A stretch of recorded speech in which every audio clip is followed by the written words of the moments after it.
ሰላም ክቡራንና ክቡራት ተከታታዮቻችን በዛሬው ዝግጅታችን ልናተኩርበት የፈለግነው ጉዳይ ድባቴ ወይም ድብርት የሚባለውን የአእምሮ ጤና ችግር ነው። በእንግሊዝኛ ደግሞ ዲፕሬሽን ተብሎ ይጠራል። ይህ የአእምሮ ጤና ጉዳይ ከጊዜ ወደ ጊዜ እየጨመረና እየተስፋፋ እንዳለ መገንዘብ አያዳግትም። በተለይም ደግሞ በሀገራችን በየጊዜው እያደጉ የመጡ ማህበራዊ፣ ፖለቲካዊና ኢኮኖሚያዊ ቀውሶች ይህንን ችግር በፊት ከነበረበት ይበልጥ እንዲስፋፋና እንዲገዝፍ ያደርጉታል የሚል ግምት ነው ያለን። ይህንንም ለማለት የሚያስችለን አንደኛው ቀደም ሲል በኮቪድ ወረርሽኝ ሰዎች ቤት ውስጥ በሚውሉበት ጊዜ የተደረጉ ጥናቶች እንደሚያሳዩት ከሆነ ሰዎች በዲፕሬሽን ወይም በድባቴ የመጠቃት እድላቸው በከፍተኛ ሁኔታ ጨምሮ እንደነበር የሚያመለክቱ ናቸው።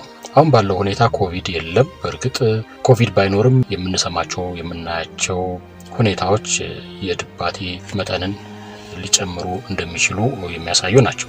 ለምሳሌ የግጭቶች መብዛት በዜጎች ላይ ፍርሃትን፣ ጭንቀትን፣ ስጋትን እንደሚያስከትሉ ምንም ጥርጥር የለውም። ከከተማ መንቀሳቀስ ከከተማ ወደ ከተማ ተንቀሳቅሶ መዝናናትም ይሁን መስራትም መማርም የማይቻልበት ሁኔታ አለ። የችግሩ ግዝፈት በማህበራዊ ሚዲያ ወይም በሌሎች ታላላቅ ሚዲያዎችም ቢሆን እንደሚወራው ላይሆን ይችላል። በግልጽ የሚወሩ ነገሮች ስላልሆኑ ፖለቲካዊ ከመሆናቸው አንጻር ሰዎች ለማውራትም ለማየትም ሊቸገሩ ይችላሉ። ነገር ግን የስጋት ሁኔታው ከምንጊዜውም የበለጠ ከፍ ያለ እንደሚሆን አንጠራጠርም። በሌላም በኩል የማህበራዊ ጉዳዮች አሉ። የቤት መፍረስ ጉዳይ አለ።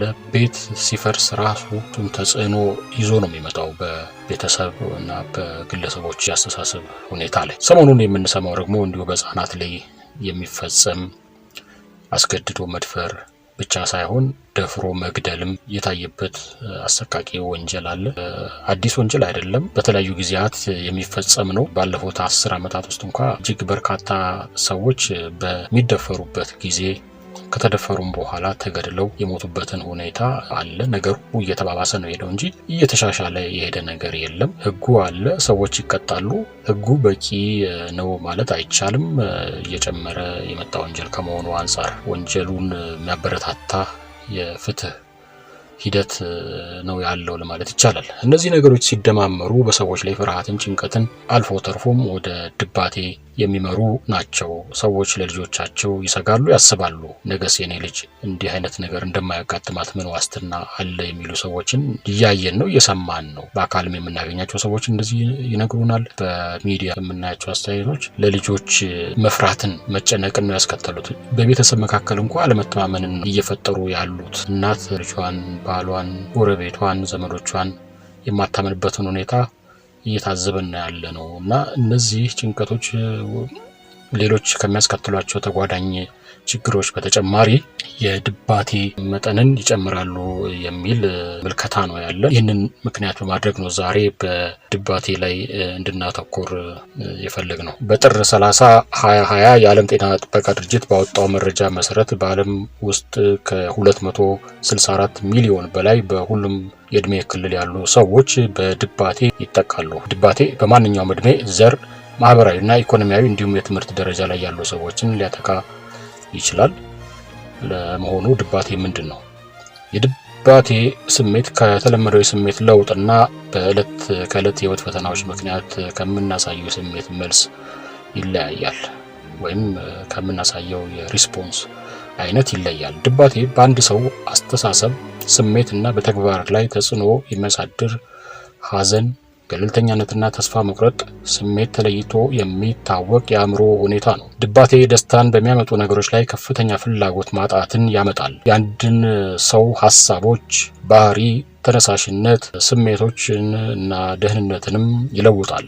ድባቴ ያጋጠማቸው ሰዎች የመጥፎ ስሜት፣ የተስፋ መቁረጥ ስሜት ይኖራቸዋል። እናም አንድ ሰው የዕለት ተዕለት ህይወት ውስጥ ከፍተኛ ተጽዕኖ ያሳድራል። ከፍ ሲልም ራስን የማጥፋት ሀሳቦች ሊኖራቸው ይችላል። ከዚህ ቀጥሎ የድባቴ ህመም አይነቶችን እንመለከታለን። 1. ከባድ የድብርት ህመም ወይም ድባቴ ሜጀር ዲፕሬሽን ዲስኦርደር ይባላል። ከባድ የሐዘን ወይም የፍላጎት ማጣት፣ የጭንቀት ስሜት፣ ድካም፣ በእንቅልፍ ላይ ለውጦች፣ ክብደት መቀነስ፣ ትኩረት ማጣት፣ የከንቱነትና የጥፋተኝነት ስሜቶች፣ በተለመዱ እንቅስቃሴዎች ላይ ፍላጎት ማጣት፣ የሞትና ራስን የማጥፋት ሀሳቦች ከ2 ሳምንት በየቀኑ በሚባል ደረጃ ይታያሉ። 2 የማያቋርጥ ድባቴ ወይም ዲስቲሚያ ነው። ቢያንስ ለ2 ዓመታት ወይም 1 ዓመት ለህፃናት የሚታይ ስር የሰደደ የድብርት አይነት ነው። በእነዚህ 2 ዓመታት ህመሙ ያለባቸው ሰዎች ያለ ድብርት ምልክቶች ከ2 ወራት በላይ አይቆዩም። 3 የሚረብሽ የስሜት መለዋወጥ ወይም ዲስራፕቲቭ ሙድ ዲስሬጉሌሽን ነው። ህመሙ ያለባቸው ሰዎች ቁጣ፣ መገንፈል፣ ንዴትና መበሳጨት የሚያመጣ የድባቴ አይነት ነው። 4ኛ ቅድመ የወር አበባ ዲስፎሪክ ህመም። የድባቴ ምልክቶቹ ከወር አበባ በፊት ባለው ሳምንት በግልጽ በሚታይ ወይም በምርመራ ሊታወቅ በሚችል መልኩ ይታያል። ይህም ስራ የመስራት አቅምን ይቀንሳል፣ ማህበራዊ ወይም ቤተሰባዊ ትስስርን ይጎዳል። 5 በመድኃኒቶች ምክንያት የሚመጣ ድባቴ ሰብስታንስ ሜዲኬሽን ኢንዲዩስድ ዲፕሬሲቭ ዲስኦርደር። አደንዛዥ እጽ፣ መርዝ፣ የአእምሮ በሽታ መድኃኒቶችን በመብላት በመርፌ ወደ ደም ዝውውር በማስገባት ወይም በመሳብ ጊዜ የሚከሰት ድባቴ ነው። በሌሎች ህመሞች ምክንያት የሚመጣ ድብርት ወይም ዲፕሬሽን ዲዩ ቱ አዘር ሜዲካል ኮንዲሽንስ ለምሳሌ ፓርኪንሰን፣ ሃንቲንግተን፣ ስትሮክ፣ ትራውማቲክ ብሬን ኢንጁሪ ለድባቴ ተጋላጭነትን ይጨምራሉ። 7ኛ አዘር ስፔሲፋይድ ኤንድ አንስፔሲፋይድ ዲፕሬሽን ዲስኦርደርስ ናቸው። ዋና ዋናዎቹን የድባቴ ምልክቶች የሚያሟሉ ነገር ግን ከላይ የተገለጹትን የድብርት አይነቶች ሙሉ መስፈርት የማያሟሉ ናቸው። የድባቴ ህመም መንስኤዎች ሐዘን አንዱ ነው። የሚወዱትን ሰው በሞት ማጣት፣ ህመም እንደ ታይሮይድ በሽታ፣ የአዲሰን በሽታ፣ እንቅልፍ ማጣት፣ የትኩረት እጦት፣ ካንሰር፣ የጉበት በሽታ። ሌላው የገንዘብ ጫና፣ የገንዘብ ማጣት የሚፈጥረው ጭንቀት በተለይ አሁን ላይ እንደ በፊቱ ስራ ስለማይሰራ ሊሆን ይችላል። ያ ሰው አስጨናቂ የህይወት ክስተቶች አካላዊም ሊሆኑ ይችላሉ፣ ወሲባዊ ወይም ስሜታዊ በደሎች፣ የተወሰኑ የህክምና መድኃኒቶች ለምሳሌ ለካንሰር፣ ለልብ፣ ለፓርኪንሰን፣ ለሴዥር ወይም ለሚጥል ህመሞች የሚወሰዱ መድኃኒቶች። ስነ ባህሪ አንዱ ነው ወይም ጄኔቲክስ። እናት ወይም አባት ድብርት ካለባቸው ልጃቸው የመያዝ እድሉ ይጨምራል። አካባቢያዊ አስጨናቂ የልጅነት ገጠመኞች፣ ባህላዊ እምነቶችም የራሳቸው አስተዋጽኦ አላቸው። ወንዶች ማልቀስ የለባቸውም አይነት ማህበራዊ ጫናዎች። ጉርምስና፣ በተለይ ጉርምስና እድሜ በስሜትና በባህሪ ከፍተኛ ለውጦች የሚታይበት እድሜ ነው። ብቸኝነት ሌላው ነው። አንድ ሰው ከቤተሰብ ወይም ከጓደኞቹ ጋር የማይገናኝ ከሆነ ወይም ከቤተሰቡ ጋር ጊዜ የማያሳልፍ ከሆነ ወይም ቤተሰብ ከሌለው ለብቸኝነት ይጋለጣል። ከዛም አልፎ ለድባቴ ይጋለጣል። ልጅ መውለድ በእርግዝና ወይም ከወሊድ በኋላ በሚለዋወጡ ተፈጥሯዊ ኬሚካሎች ምክንያት እንዲሁም ልጅ ከወለዱ በኋላ በሚመጣው የኃላፊነት ስሜት ምክንያት ድብርት ሊያጋጥም ይችላል። የአካል ጉዳተኞችና ቤተሰቦቻቸው ለድብርት የመጋለጥ እድላቸው ከፍ ያለ ነው። ምልክቶች ውስጥ ምንድን ናቸው? የድባቴ ምልክቶች ከዚህ በታች ያሉት ናቸው። የድብርት ወይም የድባቴ ምልክት ከሰው ወደ ሰው ሊለያዩ ይችላሉ። ነገር ግን በብዙ ሰዎች ሊታዩ የሚችሉ የተለመዱ ምልክቶች አሉ። አንደኛ ሐዘን፣ ጭንቀት ወይም የባዶነት ስሜት። ሁለተኛው ተስፋ መቁረጥ ወይም ጨለምተኝነት። ሶስተኛው ያልተገባ የጥፋተኝነት ስሜት፣ ጥቅም አልባነት፣ ረዳት አልባነት ናቸው። አራተኛው በፊት የሚወስዱትና የሚያስደስት ነገር ላይ ፍቅር መቀነስ ወይም መጥላት። አምስተኛው ድካምና የኃይል ማነስ። ስድስተኛ የትኩረት ማነስ ወይም አለማስተዋል። 7 የእንቅልፍ እጦት ወይም ከልክ በላይ ማንቀላፋት። 8 የምግብ ፍላጎት መቀነስና የክብደት ለውጥ። 9 ስለ ሞት ወይም ራስን ስለማጥፋት ማሰብ ወይም ራስን ለማጥፋት መሞከር። 11 ራስ ምታት፣ ህመም፣ ድካም ወይም ትክክለኛ የሆነ አካላዊ ምክንያት የሌለው ወይም በሕክምና የማይድን የምግብ መሸራሸር ችግር። ለመሆኑ መቼ ነው እርዳታ መጠየቅ ያለብን? ከላይ የጠቀስናቸውን ምልክቶች ቢያንስ በ2 ሳምንት ያክል ራስዎ ላይ ካዩ እርዳታ መጠየቅ ይኖርብዎታል።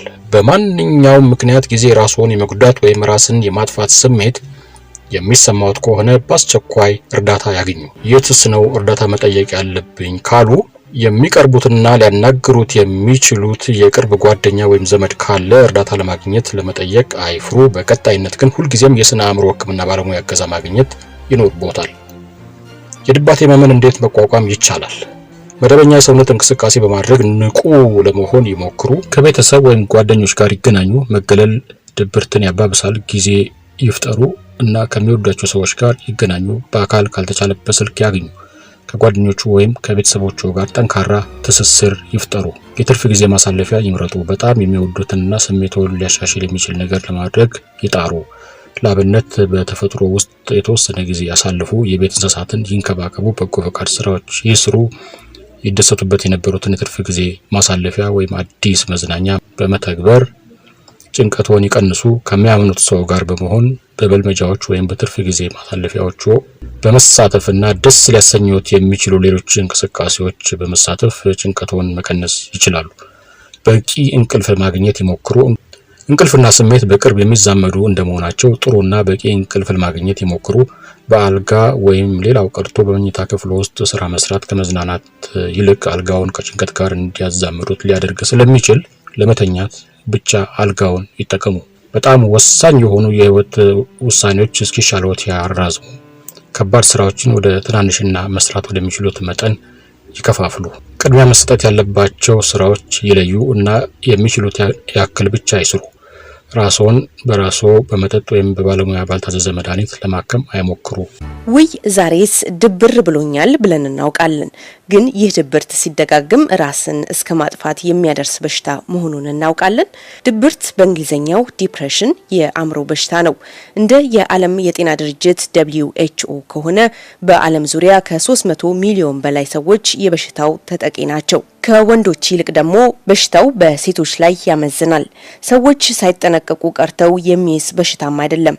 ይሁንና ታማሚዎች የበሽታውን ስሜት በሚስጥር ይይዛሉ፣ በተለይ አፍሪካ ውስጥ። የዲደብሊው ዘጋቢ ኬቲ ሾርት ከዛምቢያ እንደዘገበችው ከሆነ ዛምቢያ ውስጥ እድሜያቸው ከ14 እስከ 25 የሚሆኑ ወጣቶች ዘንድ የታማሚዎች ቁጥር እየጨመረ ይገኛል። ከባድ የሚያደርገው ደግሞ በቂ የሕክምና ባለሙያ አለመኖሩና ማህበረሰቡ ስለበሽታው ያለው ግንዛቤ ማነስ ነው። ሉሳካ ውስጥ የሚገኝ አንድ የአእምሮ ሆስፒታል እንደሚያመላክተው በድንገተኛ ወደ ሆስፒታል ከሚመጡት ሰዎች መካከል ከ34 በመቶ በላይ ራሳቸውን የጎዱ ወይም ህይወታቸውን የማጥፋት ሙከራ ያደረጉ ናቸው። አብዛኞቹም ከድብርት በሽታ ጋር በተያያዘ ነው። በዛ ላይ ለአእምሮ ህሙማን የተገነባው ብቸኛው ሆስፒታል የበሽተኛውን ቁጥር መቋቋም አልቻለም ትላለች ካቲ። የ22 ዓመቷ ናታሻ ኬምፔ ከነዚህ ህሙማን አንዷ ናት። እናቷ ሲሞቱ ነው የድብርት በሽታው የጀመራት። After her death, there were issues of staying alone without anyone near. እሷ ካረፈች በኋላ አጠገቤ ሰው ስለሌለኝ የብቸኝነት ስሜት ይሰማኝ ነበር። ብቻ በገንዘብም የሚደግፈኝም ሆነ ምን ማድረግ እንዳለብኝ ህይወቴን እንዴት መምራት እንደምችል ድጋፍ የሚሰጥ ሰው ፈልግ ነበር። በተለይ ወላጆች በህይወት ከሌሉ ይህን ለማግኘት መፈለግ አለ። ስለዚህ ሞትን የተሻለው አማራጭ አድርጌ አይ ነበር። ከየት እንደምጀምር ወዴት መሄድ እንዳለብኝ መላውን ስላላወቅኩት ማለት ነው። I thought dying was a better thing then because I never had where to go. Where do I start from? የ18 ዓመቷ ናታሻ ካዜኔም የበሽታው ተጠቂ ናት። Depression in my life has been caused by the loss of my loved one. I loved my aunt so greatly. የድብርቴ ምክንያት በጣም የምወዳት አክስቴን በማጣቴ ነበር። ከሞተች 2 ወር በኋላም ስሜቴን መቆጣጠር አልችልም ነበር። ያኔ ጠንካራ ድብርት ውስጥ ገባሁ። ተስፋ ቢስነት ተሰማኝ። ራሴን የማጥፋት ስሜት ይገፋፋኝ ነበር። መብላትና መጠጣት አልችልም ነበር። ወላጆቼ ተፋተዋል። ያም ጎድቶኛል። I'm also a child of divorced parents and it affects me. በተለይ ደግሞ በማህበረሰቡ ዘንድ ጠንካራ ሆነው መገኘት የሚጠበቅባቸው ወንዶች ድብርት ሲያዙ ይበልጥ ፈታኝ ያደርገዋል። ይህ ብቻ ሳይሆን ድብርት በአብዛኞች ዘንድ በግልጽ የሚወራ በሽታ አይደለም። ሊዛ ቶምሰን በዛምቢያ የስነ ልቦና ሐኪም ናቸው። በድብርት በሽታ ምክንያት ወደ እሳቸው የሚመጡት ወጣት በሽተኞች መንስኤ የተለያዩ ናቸው ይላሉ። ከቤተሰብ ጋር የሚያገናኘው ነገር ይኖራል፣ ወይም ከኢኮኖሚ ጋር። በሀገሪቱ ስራ የማግኘት ተስፋ አለን ወይስ እኛ ወጣቶች መቼም ስራ እናገኝም? የመሳሰሉትና ሌሎች በርካታ ምክንያቶች ወጣቶችን ድብርት ውስጥ ሊጥሉ ይችላሉ። ይህ ዛምቢያ ውስጥ ነው። ኢትዮጵያስ? የበሽታው ተጠቂ የሆኑና ለዲደብሊው ለመናገር የደፈሩ ወጣቶች ተከታዩን ጽፈውልናል።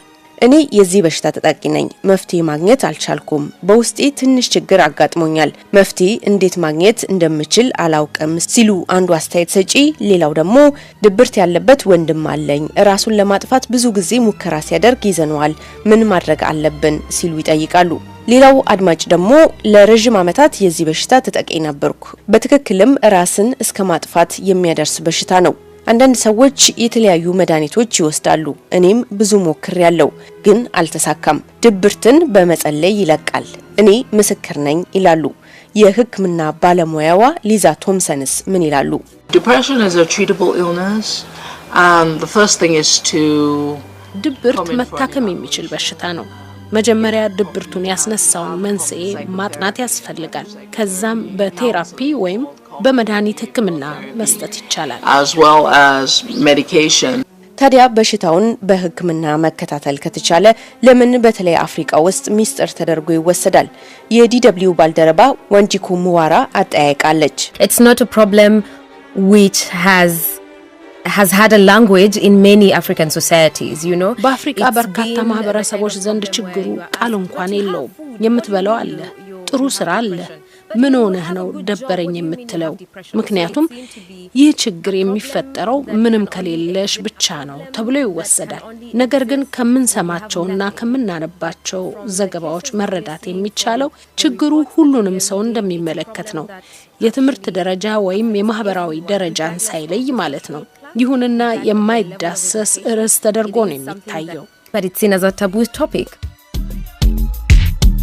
ደቡብ አፍሪካ ውስጥ የተደረገ አንድ ጥናት እንደሚያመላክተው ሰዎችን ለሞት ከዳረጉ ምክንያቶች መካከል ራስን ማጥፋት በሁለተኛ ደረጃ ተቀምጧል። በተለይ እድሜያቸው ከ15 እስከ 29 ባሉ ወንዶች ዘንድ ራሳቸውን ያጠፉ ሰዎች መዘርዝርን በትክክል በድብርት በሽታ ከሚጠቁት ሰዎች ይልቅ ለማግኘት ይቀላል። ምክንያቱም ቀደም ሲል እንደተገለጸው ሰዎች ለመናገር ስለማይደፍሩ ነው። ታዲያ ራሳችን ወይም ቅርብ የሆኑ ሰዎቻችን በበሽታው ይጠቁ ዘንድ እንዴት ማወቅ እንችላለን? ምክንያቶቹስ ምንድን ናቸው? ዶክተር ቺኒየሉ አዳ ኢኪያኮ Depression is a clinical brain syndrome. You know, it's a disorder of the brain of the ድብርት የአእምሮ ማዕከላዊ የነርቭ መናጋት ነው። በየቀኑ የማዘን ምልክት ይታያል። ወይ በቂ እንቅልፍ ማጣት ወይም ከበቂ በላይ መተኛት፣ ኃይል ማጣት፣ አንድ ነገር ላይ አተኩሮ መስራት አለመቻል፣ የጥፋተኝነት ስሜት መሰማት፣ ተስፋ ቢስነት፣ ዋጋ ቢስነት፣ እርዳታ ቢስነት የመሳሰሉት ናቸው። feelings of worthlessness, helplessness, hopelessness. ወጣቶች ድብርት ሲይዛቸው ናይጄሪያ ውስጥ ምን እንደሚያደርጉ ዲደብሊው አጠያይቆ ነበር። የተወሰኑ ወጣቶች የመለሱትን እናሰማችሁ። Mostly I listen to music. ሙዚቃ አዳምጣለሁ። የማነባቸው ልቦለድ መጽሐፎች እንዲያነቃቁኝ እሞክራለሁ። I'll try to take a walk. በእግር ሽርሽር እሄዳለሁ። ጓደኞቼ ጋር እደውላለሁ። And I'm a Christian, so reading my Bible, praying to God. ክርስቲያን ነኝ። መጽሐፍ ቅዱሴን አነባለሁ፣ ወደ እግዚአብሔር ጸልያለሁ ብለውናል። አፍሪካ ውስጥ በሽታው የበለጸጉ ሀገሮች በሽታ ወይም ከሀብትና ዝና ጋር በተያያዘ የሚመጣ በሽታ ተደርጎ ይወሰዳል። ከዛም አልፎ ሰይጣን ነው፣ አጋንንት ነው፣ ሌላም ይባላል። The first thing they will tell you is we will pray about it. Maybe not the first thing, but one of the first things they will መጀመሪያ የሚሉት ነገር እንጸልያለን ነው። ወይም ሰዎች ከሚሏቸው ዋነኞቹ ነገሮች አንዱ ሀሳብ አብዝተሽ ነው፣ ማሰብሽን አቁሚ ይላሉ። ችግሩ ግን በቁጥጥር ስር ያለ አይደለም። ዛሬ ራሴን አስጨንቃለሁ፣ አይ ድብርት እንዳይዘኝ አላስጨንቅም የሚል ምርጫ የሚሰጥ በሽታ አይደለም። በተለይ አፍሪካ ውስጥ በጸሎት ከጎንሽ ነን ይላሉ። ይሁንና መፍትሄው ይሄ አይደለም። ከድብርት ለመላቀቅ መፍትሄውን ባለሙያ ዘንድ ማፈላለግ ነው። professional assistance to get out of depression. ድብርት ያለባቸው አንድ አስተያየት ሰጪ ከኢትዮጵያ ዝም ብሎ ይጨንቀኛል፣ አእምሮዬ ይታወካል፣ በምን እንደሆነ እንኳን አላውቅም፣ እንደምንም ብዬ ጽናናለሁ፣ ያልፍልኛል፣ ሳምንት ያክል ደህና ከሆንኩ በኋላ ተመልሶ ይመጣል። ያኔ ሰው ፈልጋለሁ፣ ከጓደኞቼ ጋር መቀላቀል፣ ከዛ ትንሽ ረሳዋለሁ። ደግሞ ጠዋት ላይ ከእንቅልፌ ስነሳ ምግብ መብላት አልችልም፣ ሆዴ ይንቀጠቀጣል፣ እምገባበት ይጠፋኛል፣ ግን ለማንም አላወራም፣ ተስፋ ቆርጫለሁ፣ አንድ ቀን የማብድ ይመስለኛል፣ ለሰው እንዳላወራ ልታብድ ነው ይሉኛል እያልኩኝ ለቤተሰቦቼ እንኳን አልነገርኩም ብለውናል። ታዲያ ድብርት የያዛቸው እንዴት ብለው ነው ለሌሎች ስሜታቸውን የሚናገሩት? ይህ በተለይ ለወንዶች ከባድ እንደሆነ ነው ዶክተር ኢኪያኮ የሚናገሩት። Sometimes you find, you know, in men when they're depressed. አንዳንድ ጊዜ ድብርት ያለባቸው ወንዶች በቀላሉ ይቆጣሉ። ትናንሽ ነገሮች ያበሳጫቸዋል። ይህም የባሰ ያስጨንቃቸዋል። አንዳንድ ሰዎች ደግሞ የእንቅልፍ ችግር አለባቸው። መተኛት አይችሉም ወይ ደግሞ ብዙ ይተኛሉ። Or they sleep too much. የዲደብሊው ባልደረባ ዋንጂኩ ለምን ድብርትን ጨርሶ ርዕስ ማድረግ እንዳስፈለገ ታስረዳለች። Why it's necessary to speak about depression now is to avoid the rising cases. በድብርት ምክንያት ራሳቸውን የሚያጠፉትን ሰዎች ቁጥር ለመቀነስ ነው። ሰዎች የተሰማቸውን መግለጽ ሲችሉ ችግራቸውን መረዳት ይቻላል። በድብርት የተያዘ ሰው ከሞተ በኋላ ምን ማድረግ ነበረብኝ ብሎ መጸጸቱ ዋጋ የለውም። ታማሚውን ደግሞ የገጠመ ችግርና የሚሰማህ ለኔ በደንብ ግልጽ አይደለም ባይሆን እንደ የስነ አእምሮ የስነ ልቦና የመሳሰሉ ሐኪሞች ጋር ብትሄድና ብታማክራቸው ይሻላል ማለት ይኖርብናል። ስለዚህ ስለ ድብርትና ስለሚያስከትለው ነገር ማውራቱ አስፈላጊ ነው። About depression and the effect it has. የድብርት አይነቱ ከሰው ሰው ይለያያል። ሕክምናውም እንደ ክብደቱ ዋናው ችላ ብሎ ከቁጥጥር ውጭ እስኪሆን አለመጠበቅ እንደሆነ ባለሙያዎች ይመክራሉ። ለዛሬ ያዘጋጀንላችሁ መረጃ ይህንን ይመስላል። በሌላ ጠቃሚ መረጃ ይዘን እስከምንመለስ ድረስ መልካም ጊዜ እንዲሆንላችሁ እንመኛለን። ላይክ፣ ሰብስክራይብ፣ ሼር ማድረግ እንደተለመደው እያሳሰብናችሁ እዚህ ላይ እንሰናበታችኋለን። እናመሰግናለን።